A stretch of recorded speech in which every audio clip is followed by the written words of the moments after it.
The promise was we'll be doing things more than just bourbon. Promises made, promises kept. It's Eat, Drink, Smoke. I'm Tony Katz. That right there is America's favorite amateur drinker, Fingers Malloy. And this is Bacoo Rum, B-A-C-O-O. We think we're pronouncing this correctly. The Bacoo Rum. This is a 12-year-old rum out of the Dominican, coming in at 40% alcohol by volume or 80 proof. That's very often what you see. So this is sugarcane, of course. They utilize a column still aged for 12 years in ex-bourbon barrels. So when a bourbon barrel is done, remember, it can only be used one time.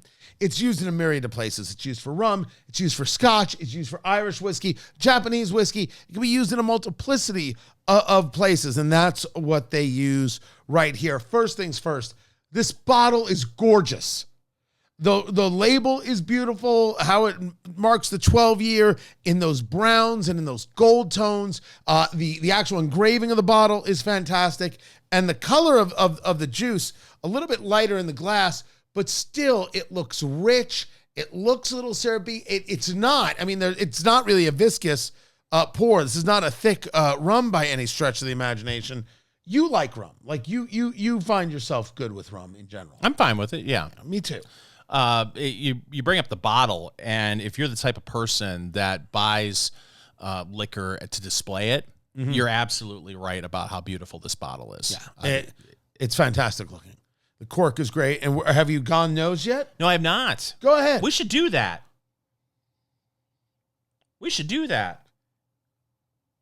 Okay. That is sweet. It is. It's almost. But that's not. It's weird. It's more fruity sweet than it is sugary sweet. On the nose, it was a little faint. I agree with you there, Fingers Malloy. Yeah, it was a little faint at the first. Your nose right in there. Yeah, we didn't do this in Glencairn glasses. We did these in rocks glasses for the rum right here. This is almost like a little bit, to me, there's it's fruit and then almost a brown sugar. Yeah, I mean, you're talking about rum. I don't find any part of that surprising. I actually am feeling that, and I could just be, engaging in a little bit of suggestion. You can get some oak in this. Yeah, there is some wood underneath this rum. I would hope so. I mean, if it's aged 12 years in charred oak barrels, you would hope that you would get a little bit of oak on it. But enough sniffing. Fingers Malloy, you ready for this? Oh, I've been ready for this all day. He is doing what's known as the Kentucky Chew. That's what we do for bourbon, right? Take 2 sips. First sip to set the taste buds. Second sip to really get an idea of flavors. You're moving things around the palate, getting an idea for what it is that you're trying here. Bacoo, B-A-C-O-O. Bacoo Rum, 12 years old. Very pretty presentation. Are you pleased? It's wonderful. Okay. That fruit is there. There is a little bit of oak. First of all, there is a light sting on the tongue, nothing more than that. And 80 proof. I don't feel any warmth in the chest, but it is that oak is there.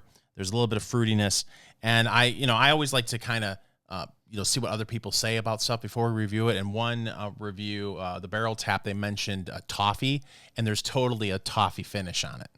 I'm going in. Bacoo Rum.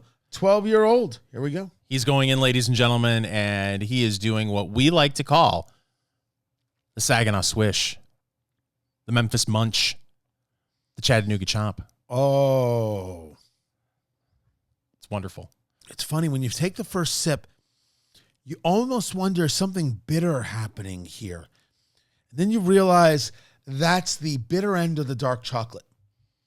And then everything else follows. Oh, hello. It's not, my point of it looks syrupy, but it wasn't.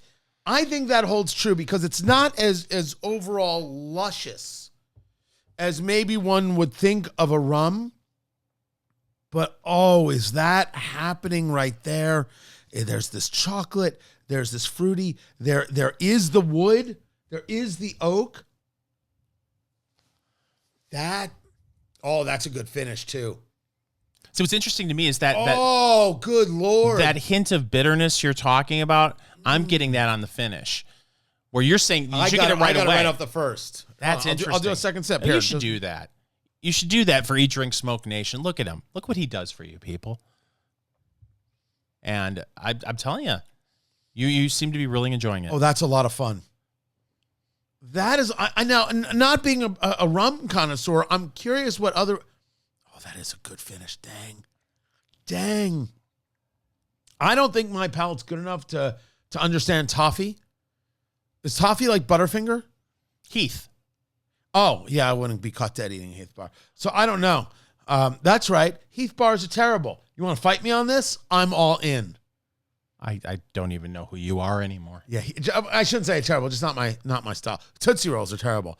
This Bacoo rum, oh, this is an absolute winner because there's a great bit of multi-dimension happening here with the bit of fruit, and it's not vanilla, but it's still kind of milkshakey. That's interesting. By the way, would really be good in a milkshake. I'll be fantastic. Do you want me to do that right now? have blender will travel. No, I don't want you to do that right now because I'm doing my best to stay off the carbs, Tony. And I walk in here and it's carb city when I walk in here. So no, of course I would love a milkshake, but I don't want a milkshake. I'm curious about what this is going to be like on a cube, and I will try it on a cube. Fingers Malloy Bacoo rum, aged 12 years. This is different than other rums we've tried. This is different than other rums that I've had. There's a lot of flavor going on here for a non-flavored rum. I think that's what's most interesting. And it's really pronounced. You can pick up a great number of these things. Fingers Malloy Bacoo rum. Is this in your liquor cabinet for $29.99? Oh, stop it. Yes, absolutely. And I got to tell you, I'm a little concerned about monkeying with this. Yeah, I'm going to do a cube. But I'm telling you, this is, again, I haven't done enough rums to engage any level of, all right, I have a basic understanding here. I have a real palate for these things. You could do this daily.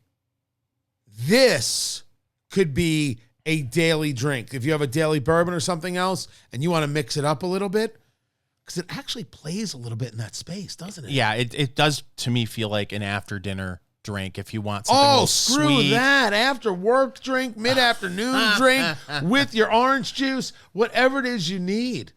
Oh, to me, it's so sweet. It's like one of those things where if you're saying to yourself, I want dessert, but I don't want to have dessert, this is a nice, sweet drink that would go great after dinner. It's not just sugar. It's very multidimensional. There's a lot going on. There's a fruit aspect, there's a vanilla aspect, there's a chocolate aspect, there's an absolute oak. There's more oak on this than I have gotten from bourbons we've tried. This is fun. Bacoo rum, 12 years. Bravissimo. Well played. Mm-hmm. This might make a list. This is a really interesting drink. And one heck of a pairing. Yo, I will get to that cigar in just a moment. Keep it here. It's Eat, Drink, Smoke. Now, changing things up a little bit, I'm going to share, Fingers and I are going to share the interview I did with Michael Herklots of Ferio Tego as we are smoking this Timeless from the TAA, the 2024 TAA exclusive. That's the Tobacco Association of America. By the way, I got that right, didn't I? Tobacco Association of America? Yeah. Just making sure. It's Eat, Drink, Smoke. I'm Tony Katz. That is America's favorite amateur drinker, Fingers Malloy. And we're drinking this Bacoo rum, 12-year. Very, very impressed at $29.99 a bottle. And I did add a cube to it right now because we're going to get to this interview. It's a two-parter. You're not going to want to miss it. Oh, he goes deep into the conversation regarding the cigar business, what it takes to build a brand, what's been happening with cigars right now, this moment in time versus history. It's fantastic. But I threw the cube in there, and I wanted to see what this rum was going to do. This 12-year that had dark chocolate notes, vanilla notes. You could really get the oak out of this. Something else. It's an ex-bourbon barrel. I'm going in. He's going in, ladies and gentlemen. And by the way, before somebody corrects us, it's actually the Tobacconists Association of America. I said Tobacco Association. My fault. Better? So So much better. Oh, you're going to make me do it, huh? So much better. What makes it better? It became more luscious. It became more rich. Excuse me. Oh, he's going in again. See, I was worried that oh, wow. For me, putting water in, it's 80 proof. I'm worried that it's going to really, if it takes away some of the sweet, I guess that's okay, but not for me. It's great. Okay. It didn't actually take away the sweet. The sweet's still there. It just made it more luscious. The oak finish is still there. It actually brought a little bit of heat to the throat. Really? And the very top of the chest is what it did. This is in the liquor cabinet. This is on the table. I can appreciate it if you like it more neat. But man, he's done. He's out. I'm a bourbon guy. Yeah. You know this. Yes. You like bourbon. I am more of a rye guy. You're more of a rye guy. This could be an everyday drink for me. 1,000%. 1,000%. And I think the key here is you're getting flavor. You're not getting overwhelmed with alcohol. There's not an ethanol thing. There's not anything else going on. You're getting flavor all the way around. What is going on? Because the sting has been enhanced based on, and that's not what I was expecting at all. This is different, and it's wonderful. And at that price point, $29, did you say? $29.99. Oh my goodness. Yeah, it has to be in your liquor cabinet. Yeah. I am duly impressed. Bacoo, Bacoo, BacooRum.com. I think you might see that again at the end of the year. I truly do. Fingers Mo, I found a list, and you know we are suckers for lists here at Eat, Drink, Smoke. This is the 8 restaurant chains that serve the biggest steaks in America. Oh. Okay. Yeah. Now, I get all of my steaks from Defiance Beef right here in Indiana, delivered to my door. All of it vacuum packed, frozen, ready to go, but cut to my specifications because that's what you get from Defiance Beef. Use promo code EATDRINKSMOKE. Get $150 off your order. A quarter cow, a half cow, the whole cow. You want to fill multiple freezers? Oh, they got you covered. DefianceBeef.com. Use promo code EATDRINKSMOKE. Get $150 off your order. Aged 21 days. So incredibly succulent, so tender, and cut to your thickness, cut to your specification. The ribeyes, the strips, the tenderloins, the brisket. You got ground beef aplenty. Man, you are going to love the pricing. You are going to love the result. DefianceBeef.com. Are you ready for this list, Fingers Moy? I'm ready for this list, Tony. The places, the 8 restaurant chains that serve the biggest steaks in America. Number 1 is the Texas Roadhouse. Now, I'm starting to question this list. It said the biggest steak. Yes. It didn't say the best steak you'll ever have in your life. We're just talking size, baby. Texas Roadhouse is fine. You have a hankering. You don't want to go insane pricing. Texas Roadhouse is just fine. Now, do they have onion petals? I can't remember. Because they all have some sort of onion Bloomin' kaboom. onion thing. Yeah. Onion kaboom. Yeah. So if you have enough room for the onion kaboom, and then you can get yourself a 20 ounce bone-in ribeye. Yeah. Yeah, that's That'll the work. stuff. And that's under $30. Okay. The way. Longhorn Steakhouse has the Longhorn Porterhouse at $34.99. It's a 22-ounce porterhouse, and a porterhouse is a strip and a fillet, right? And it has to be of a certain size, of a certain thickness. And if it doesn't match that thickness, then it's a T-bone. A T-bone is just a smaller part, cut of the meat on each side of the bone. That's the difference between a porterhouse and a T-bone. Now, the Longhorn Steakhouse, their onion, I believe, is the onion branch. I may be making that up. Yeah. Outback has the 22-ounce porterhouse. Or I should say the porterhouse is a 22-ounce flavorful strip and tenderloin together. As I said, that's what a porterhouse is. Saltgrass. Have you ever seen a Saltgrass Steakhouse? I saw Saltgrass open up the Dixie Chicks in '98. It was a fantastic show. Nicely done. But no, I've never heard of Saltgrass before on a dish. Then also porterhouse. Fleming's has the USDA Prime Tomahawk. 35 ounces, $118. Okay. What's the most you've spent on a steak that you remember? You and I in Iowa, we were covering the Iowa caucuses. Yeah. And we drove out there for 3 days, and we went to what I consider to be the best steakhouse in America, which is 801 Chop. 801 Chop House. And I figure each of our steaks were at the time, somewhere around $75, $80. This was 2016. Yeah. But I have a picture of you staring at that steak like, my God, how am I going to eat this? Tony talked me into it because I didn't want it because I knew I wasn't going to finish it. I think it was a 32 ounce prime rib. If I remember, it was crazy. It was as big as my head, with some of my neck to spare. I mean, you could talk about Hugo's Cellar. You could talk about here in Indianapolis, St. Elmo's. These are fine places with great experiences. But in terms of the actual steak, 801 Chop is still the best steak I've ever had in my life. That was 9 years ago, and we're still talking about it. Yeah. Oh, if I was back in Des Moines, it's not even a question. Right there on it. Then Roos Chris has a 26-ounce cowboy ribeye that you can get. Morton's, which does a solid job, 28-ounce Empire cut bone-in New York strip. Strip, ribeye, tenderloin, where are you? I used to be strip. I'm leaning more towards ribeye now. I'm totally a ribeye guy. Strip, medium rare, ribeye, medium. The wife and I stumbled into a Morton's 15 years ago, not knowing what it was. We knew, I mean, we wanted a steak, and then we walked in, and we were like, well, we weren't expecting to spend this kind of money, but YOLO. And so enjoyed the whole experience. Did you just finish paying it off? Yes. It was totally worth the 12 years of payments for that steak. DefianceBeef.com. That's right, I'm pushing a sponsor. Keep it here, our interview with Michael Herklots. It's Eat, Drink, Smoke. Michael Herklots of Ferio Tego. Before we get into the cigar and what you've been doing lately in this, I'm going to call it a rebrand. I don't know if you would, but things seem different. Talk to me about the cigar world, and we have tariffs galore.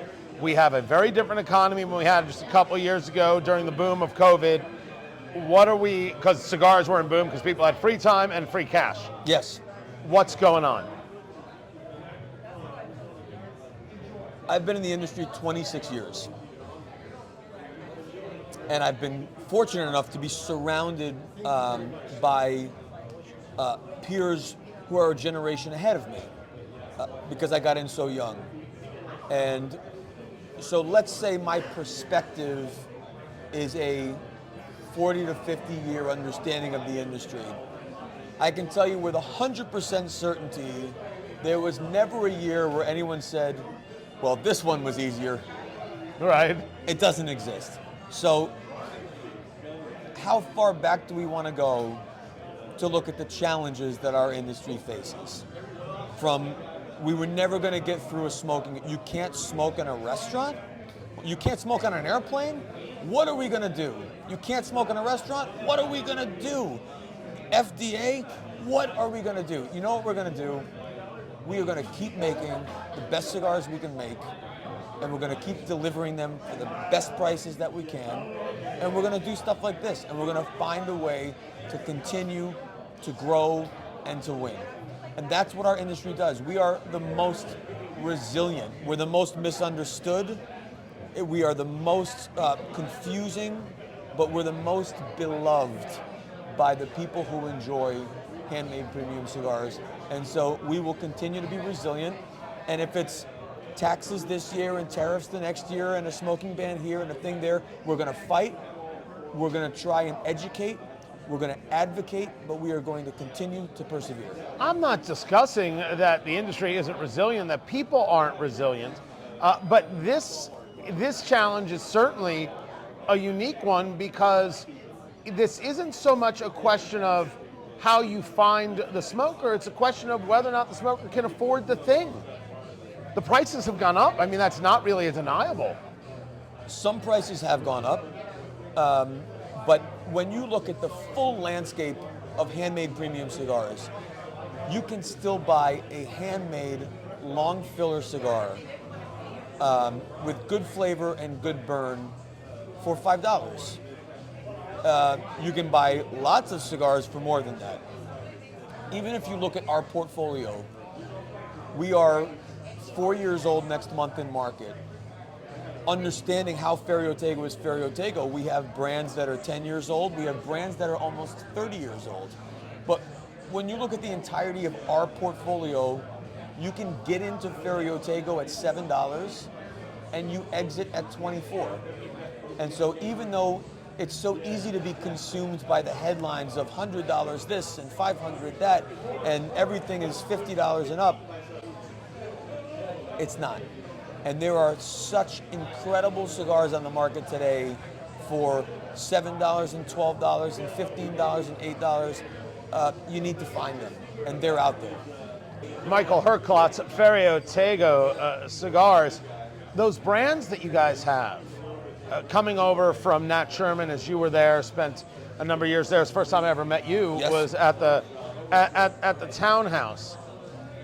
And now introducing, you talk about 4 years, that's nascent. That is still fetus level. It's 0 years. In the world of cigars, the whole Ferio Tego, the Elegancia, the Generoso, the Suma, which I think is what I'm smoking right now, and most people are aware of, even for you, and the history you have and the history that you then acquired and taking back some of those brands from Nat Sherman as the cigarettes sold to other groups. How hard is it to build a brand, and is it harder now?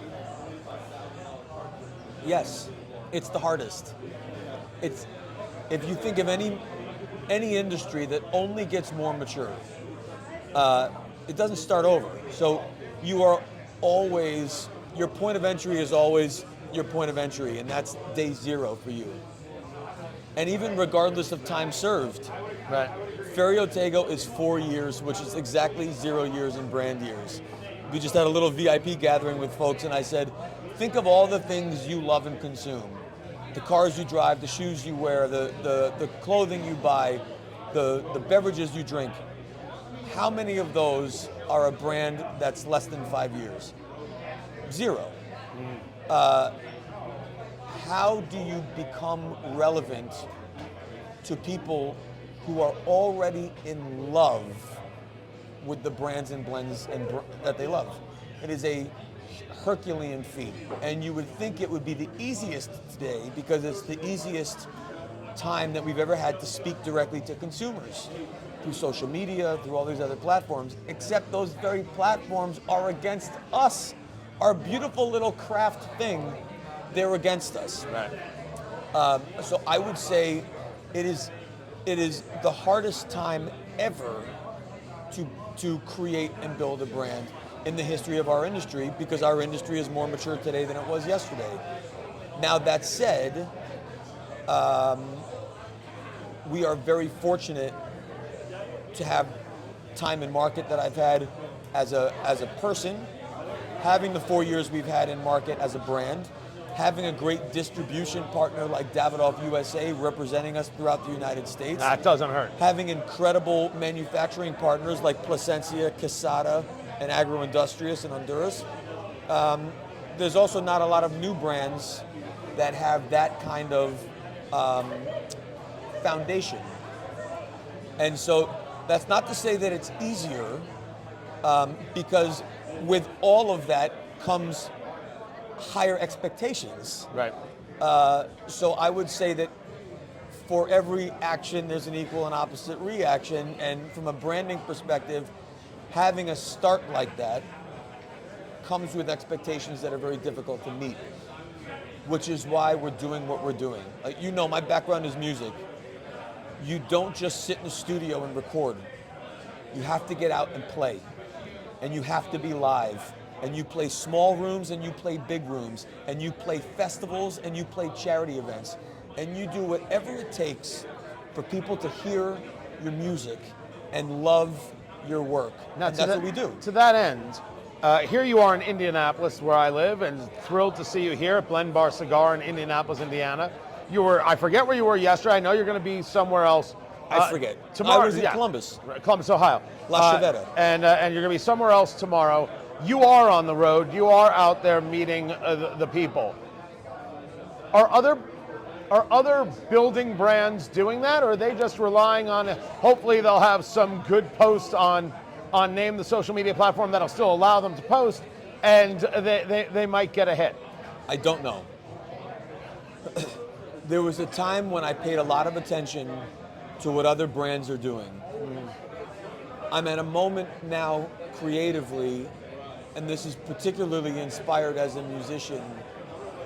As a drummer, I never wanted to sound like the other drummers I listened to. Right. You take inspiration from what they do to develop your own sound. We have our own sound in the blends that we have in market. And so whatever everyone else is doing, I wish them all the greatest success in the world. But I don't know how to do what we're doing differently than how we're doing it. And I believe in live as a way to grow, especially when the experience of our blends are so unique that it requires a connection between the audience and the artist. We're not playing pop. This is different. And so I'm not sure what other brands are doing. I think we are definitely spending more time in market, talking to retailers and spending time with consumers. We are spending more time doing that than most brands I know, whether they're new or whether they're legacy. I think it's a really interesting line, we're not playing pop. That line refers to the fact that you don't have the broadest based audience. You're dealing already with a niche audience. It's a different kind of jazz, it's a different kind of groove, and you got to find the people who are into that groove, and you got to go to where they're listening to the music. It's so easy to be inspired by what someone has already done successfully, to then put that as a target and try and do what they've done to take that share. But I find it infinitely more difficult to try and convince someone to love my version of something they already love. And when I walk into a humidor, what I see are 50 bands playing the same 12 songs. And I'm not a cover band. Ferio Tego is not a cover band. Ferio Tego is an original artist playing original work. And the way we resonate is we need to be live. You need to experience the brand. Someone needs to cut it and light it and say you are gonna love it. No different than when someone played Dave Matthews for the first time for you. And you were like, what is this? And maybe you didn't love it the first time, but you knew it was different, and you knew you hadn't heard anything like it. Now it's up to you whether you want to listen to it again. And Dave Matthews is who you picked? Well, first of all, I love Dave Matthews as an artist.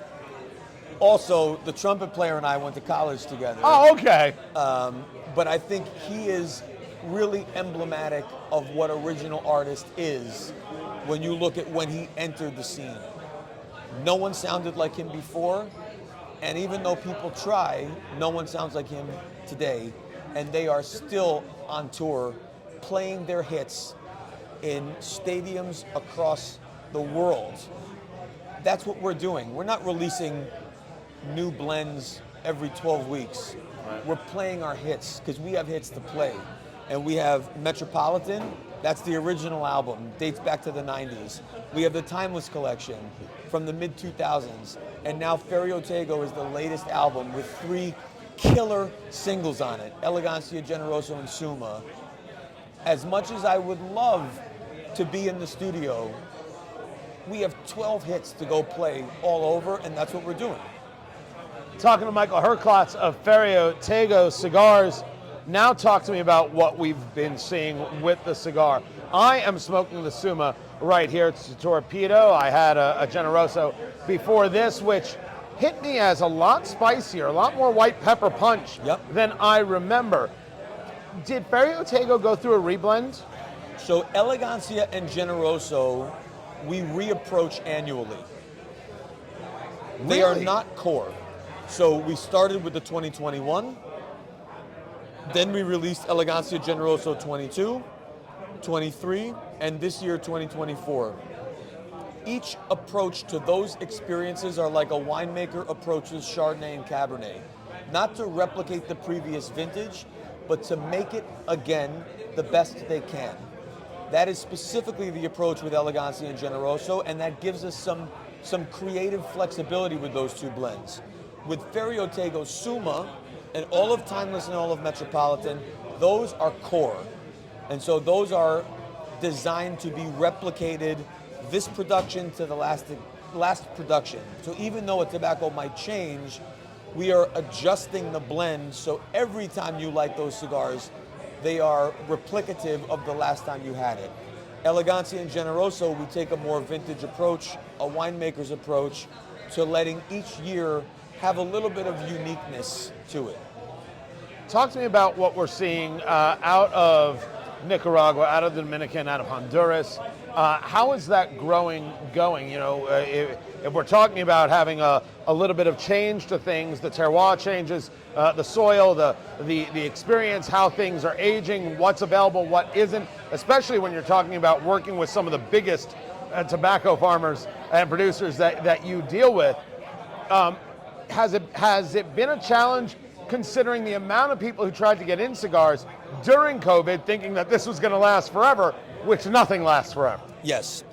It's a similar answer to how we started. It never gets easier. But while it doesn't get easier, particularly when you're talking about an annual agricultural crop, you are at the mercy of God every crop. That's an evergreen statement, by the way. But you are also the beneficiary of evolving technology, from irrigation to fertilization to technologies in curing and fermentation. And so as we learn more, which is also an evergreen process, you can apply that knowledge to each crop to yield better and yield more, to be more resistant to diseases and molds and pests that are attacking those crops. And so it's not easier, but every year gets better from a process standpoint, which is better for everybody. Now, of course, you're facing different tariffs, you're facing different governmental issues, you're facing different social issues. All of the countries, particularly in Central America, Nicaragua and Honduras, were facing mass migration issues of people coming to the United States. Every action has an equal and opposite reaction. It forced factories to spend more time doing social responsibility, making life better for their employees. Dominican Republic just did a major wage increase, government mandated across all industries. Every action has an equal and opposite reaction. Prices are going to reflect some of those investments. But one can't look at all of that in its entirety and not see the benefit long-term to the sustainability of our industry. If people are yielding better tobaccos, have better hiring practices, have better social responsibility practices, ultimately that is sustainable for better, more consistent cigars over the long term. And if that means it costs a little more, isn't it worth it? Because the alternative is unsustainability. It's no employees. It's dying crops. It's no consistency in production. And then where do we end up? The counter to that conversation, and it is an interesting, all-encompassing take, is that there comes a moment where we'll talk about the American consumer, far different than, let's say, the European consumer, where they meet up against a price point and say, I can't do that anymore. So yes, as that price goes up, is it worth it? Well, there's a real question that's asked once you enter that humidor about what worth it means. No question. But we can apply that to anything. True. Jeans, sneakers, beer, eyeglasses. There will always be something someone can afford. but there is also a price and value continuum that continue to evolve. There are very few things in our lifetime that have ever gone down, or frankly fluctuated, except for maybe gas, oil, gold, and right? Everything else has always gradually crept up. I've never paid less for the same pair of Levi's the following year. I think that's why they call them commodities for a reason. But you counter that with the European or global market. From a price increase standpoint, the global market has experienced price increases on their number one cigar origin, which is Cuba, that is 10x what the American market has experienced, with no baseline to support what a previous consumer may have considered affordable. Where that presents opportunity is for the free world companies in Nicaragua, Dominican, Honduras, Costa Rica to fill that void with our work, which for decades has been poo-pooed as it's not Cuban, I'm not smoking it. But guess what? Now you are. And now you are forced to realize that the available pantry of tobaccos equals the available diversity of flavor, which now that the global market is consuming it, the fastest growing markets are now global markets, international markets versus the US. So you had Cuba having its own issues with growing, you had this cost thing, and so what you saw was an opportunity for other types of cigars to get into those European markets, and they seem to be holding, like they're holding serve. Of course, people want to enjoy cigars. It's become a part of their lives. People got into the hobby, let's say, in the last 5 years, when there was free money and free time. There's not anymore. So there was a drop-off, no different than there was in the 90s. But we have plateaued above where we began. And every time there are more people who have discovered the hobby and love it as much as we do and continue to want to discover it. Every wallet, every budget is different. Every brand is responding to those things. Yeah. But if we go back to pop, there were a lot of headlines that led with price. I think that's serving the wrong master. I've never had a headline with price. We have a headline with product and experience. What you see today are new headlines with price in the other direction. And for larger companies that have the ability to scale, to be agile, to be mobile, you see new brands launching every week on the market today with headlines with more affordable pricing. We are a responsive industry, more responsive than most, I would say. And so to put a button on this idea of affordability, I think it's fair to say that there will always be cigars to satisfy every budget that are acceptable and enjoyable to the consumer. Where we put our focus is to make sure that no matter what we are bringing to market and no matter the price, that the consumer is always getting the best end of that deal. So when you look at our portfolio today, you mentioned the Generoso you smoked earlier. That MSRP price before any local taxes is $24. $24 is not inexpensive for a cigar. No. But if we look at it in the landscape of premium cigar pricing today on the American market, and you look at how many cigars have launched at twice that price in the last 5 years, sometimes 4 or 5 times that price, I feel so confident that what you get from Ferio Tego at $20 for that Suma, or $24 for this Generoso, is so much more than what other brands offer for that money, that we win in the hearts, minds, wallets, and palates of our consumers. Before I let you go, Michael Herklots, Ferio Tego, what's next for you?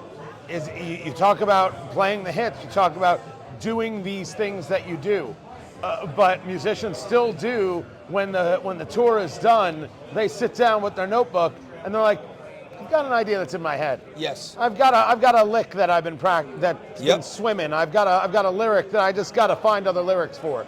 But what's coming? Every great artist that I know that have been creating for 26 years, that notebook's not empty. There's a lot of pages filled with great ideas. And every year you put a little more polish on those ideas and you work towards finality. So you're going to see new stuff from us still in 2025. There's going to be a couple new things in 2026. Those are well thought out. They've been polished over time. This is not, I have a break today, so I'm going to go this weekend and write the song and record it next week. This has been work in progress since before Ferio Tego has been in existence, some of these blends. You'll see them come to market, but they will come to market thoughtfully when there is a thoughtful moment to pause and move the spotlight from the things we have to the things that are coming. We're 4 years old. Right. When you ask me what's new, Ferio Tego is new. Right. 4 is new. So don't be disillusioned by the idea that we're not doing new things. Everything about us is new. And so when you see the next release of Ferio Tego, when you see the 2025 release of our annual TAA, when you see these releases coming out, these are thoughtful, they're planned, they fit the moment, but they don't shift the light from the portfolio that is Ferio Tego, that is all still new and worthy of discovery. Michael Herklots, the lesson is done. Appreciate it. I appreciate you. Follow Eat, Drink, Smoke on social media, on Twitter at Go Eat, Drink, Smoke, on Facebook, facebook.com/Eat, Drink, Smoke, and Instagram at Eat, Drink, Smoke Podcast.